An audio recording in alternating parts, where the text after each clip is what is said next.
Today on CityCast Philly, we live in a city full of interesting people, historic landmarks, and a wide variety of birds. I'm chatting with the founder of a birding group about some of the best places in the city to see our feathered neighbors. It's Tuesday, March 21st. I'm Trinae Nuri, and here's what Philly's talking about.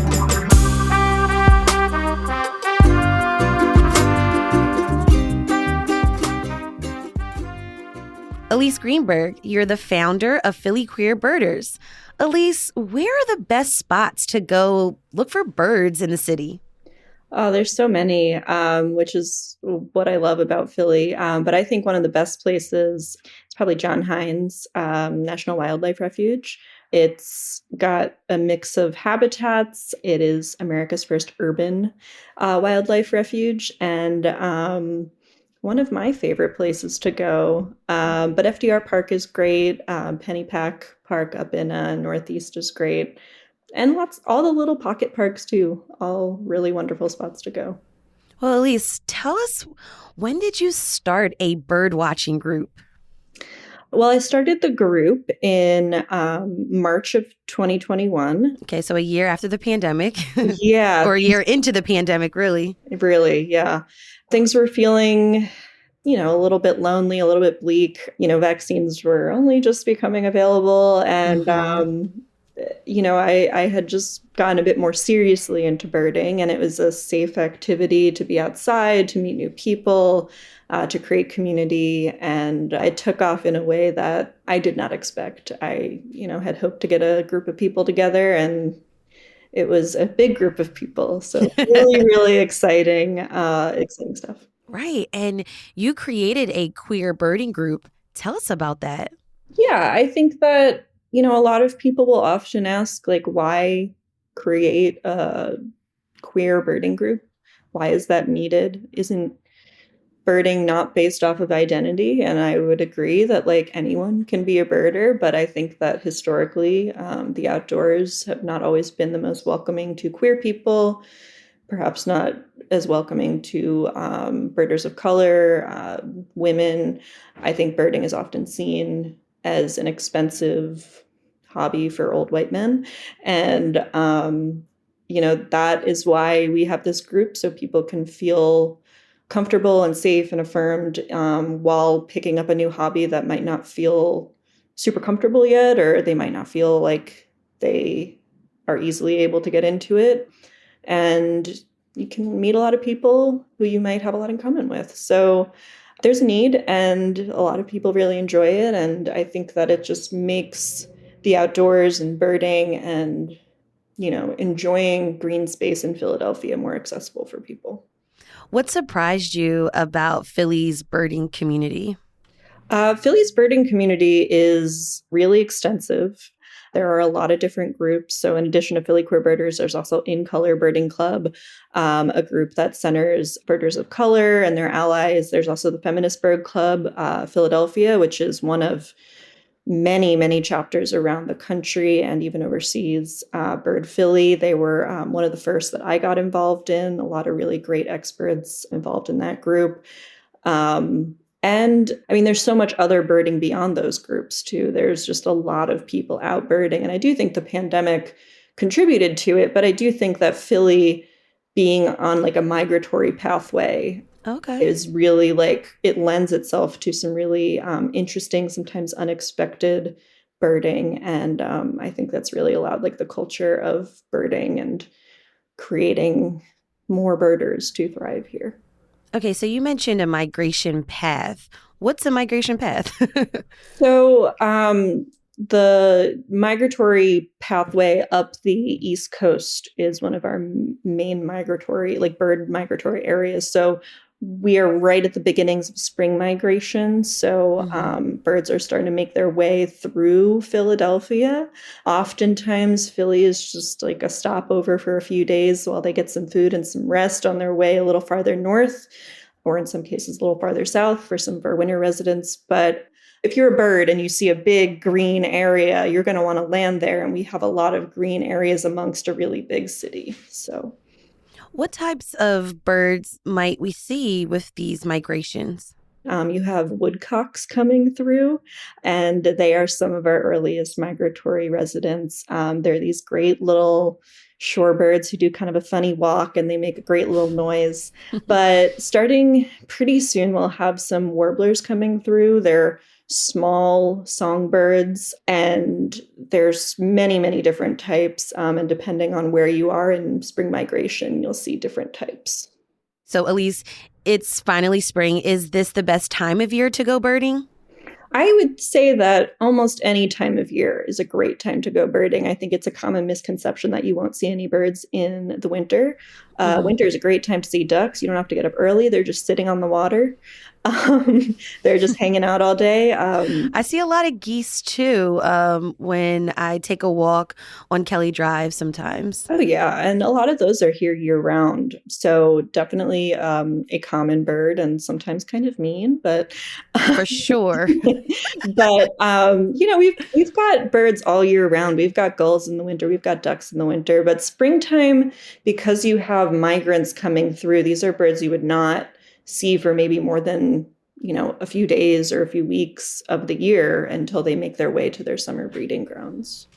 Okay, so what types of birds, other than the ducks and the geese, are, more native to Philly? Well, we have a variety of raptors that are in the area year round. Red-tailed hawks are super common. You also have red-shouldered hawks, very common. A few warblers that might overwinter, like a common yellowthroat, that's not unheard of to stick around. Mourning doves are here. You've got pigeons. You'll see those all the time. Yeah, lots of pigeons downtown. Yeah, the American robins, they're often around, but they're a little quieter in the winter, and now they're starting to kind of get more chatty. Yeah, mallards, you'll see a lot of those around kind of all year round. Do you have a favorite bird that you like to see? I'm a big fan of a cedar waxwing. What do they look like? Oh, I personally think they look like a little flying manga with eyeshadow on. Okay. Which is kind of a ridiculous description, but they're kind of like this yellowy orange small bird. They eat a lot of berries, and they have kind of like a little black mask. And, we'll start seeing those around too. They have a very, very high pitched call. And, I just think they're very like stunning for a bird that you see fairly commonly in the warmer weather.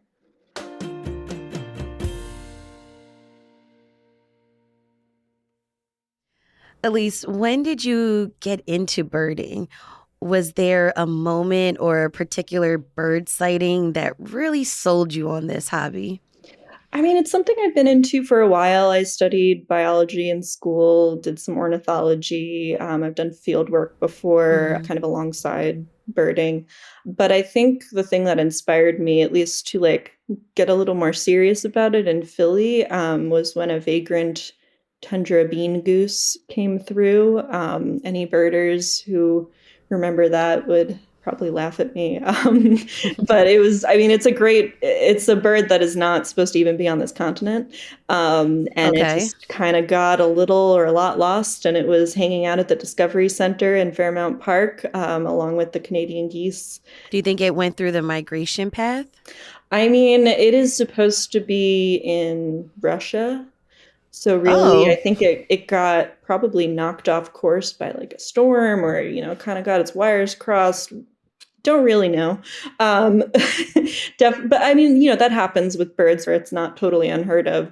And to see the number of people who were so excited to come, even from out of state, to come see this fairly unimpressive looking goose. It's kind of gray, it's kind of small. You can't really easily pick it out from the Canadian geese. And I thought that was really amazing. And I was like, okay, let me go explore a bit more in Philadelphia. hmm. How do you actually get into birding? Where should people start? I think that there's a big movement in the birding community to kind of like redefine what birding is, kind of as simply the enjoyment of birds. Hmm. Whether you are sitting at your desk listening to a bird sing outside your window or actively outside with binoculars, like looking for a specific bird. I think either of those could be considered birding. I mean, the great thing about it is you don't really need much. You can go outside or even inside with your windows open and kind of either identify a bird or don't identify a bird. But I think it brings me a lot of joy to just kind of like feel a little more connected to nature. If you want to see birds closer up, definitely some binoculars. If you want to know what bird you're hearing or seeing, there's a great app called Merlin that will ask you a series of questions about what the bird looks like and will help you identify it. Oh, that's cool. Or they even introduced a new feature where you can basically hold your phone up, take a recording of its song, and it will tell you with some amount of accuracy what bird you might be hearing depending on where you are. I wonder if I started singing, would it pick up my singing? It might, if you got really good at imitating birdsong, which some people I know have. They've been able to trick Merlin. But yeah, I think that like a lot of people, it depends on what your goal is. If your goal is to identify birds, there's tools for that. If your goal is just to go outside and enjoy birdsong and not keep a list, that's great too. And I think that's kind of like what our group seeks to encourage, is just like meeting you where you're at and figuring out, as a beginner, maybe somebody who's never considered themselves a birder before, like, how would you like to enjoy that? Right. So you mentioned binoculars. You mentioned the app Merlin.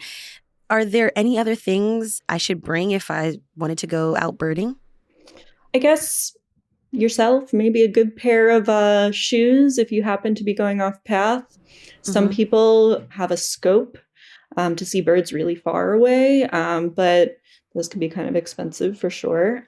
You could bring a book if you're more of like a handheld person. Like you could bring a bird identification book with you. You could bring a physical list if you want to keep a list of the birds you've seen. Or you could seek out a group that could kind of guide you in that quest to see or hear some birds. Elise, let's talk about etiquette. Should I be a certain distance away from a bird? Or, do I need to be quiet near the birds? What are the do's and don'ts? I would say definitely like keep a respectful distance, respecting nature, respecting space, respecting others around you. I think that's another thing that, will make birding more accessible, like not assuming someone's birding ability or that they want to be explained or that they don't know anything about birding. I think right now, particularly, keeping a really, really safe distance from owls. They are very easily spooked, stressed by human presence if it's too close. And if you're a person who lists birds on the app eBird, which is kind of like a public list of what birds people have seen and where, oftentimes people will not list an owl because too many people might show up and stress the owl out. So, Oh, interesting. it kind of depends on the bird. To make birding more accessible to people, I think it's just being kind and being welcoming. And I love seeing other birders out in the field. So saying hi. That's Elise Greenberg, founder of Philly Queer Birders. Thank you so much for your recommendations and for joining me on CityCast Philly. Awesome. Thanks so much for having me. Check out upcoming events with Philly Queer Birders at the link in our show notes. And here's what else Philly's talking about. The owner of the University City Townhomes in West Philly is close to making a deal with the city. According to the Philadelphia Inquirer, IBID Associates and the city are proposing to set out some land for a new affordable housing development and create a fund for the residents who were displaced from the site. It's reported that most residents have already left the townhomes on 40th and Market Streets. And SEPTA won't be moving forward with its King of Prussia rail line project. According to Philly Voice, the transit agency didn't get the federal funding it needed for the 4-mile extension of the existing Norristown high-speed line. It's reported that SEPTA now has over $300 million to use for other projects. It's time for the tip of the day, where we share a life hack for living in Philly. If you're looking for affordable dental care for your kids, check out the pediatric dental clinic that's actually inside a school. That's right. According to WHYY, Temple University School of Dentistry partnered with the Philadelphia School District to provide children in Brewerytown access to quality dental care at the William D. Kelly School. The clinic is located on 28th and Oxford Streets. If you have a tip of the day, we'd love to hear from you too. Call or text us at 215-259-8170.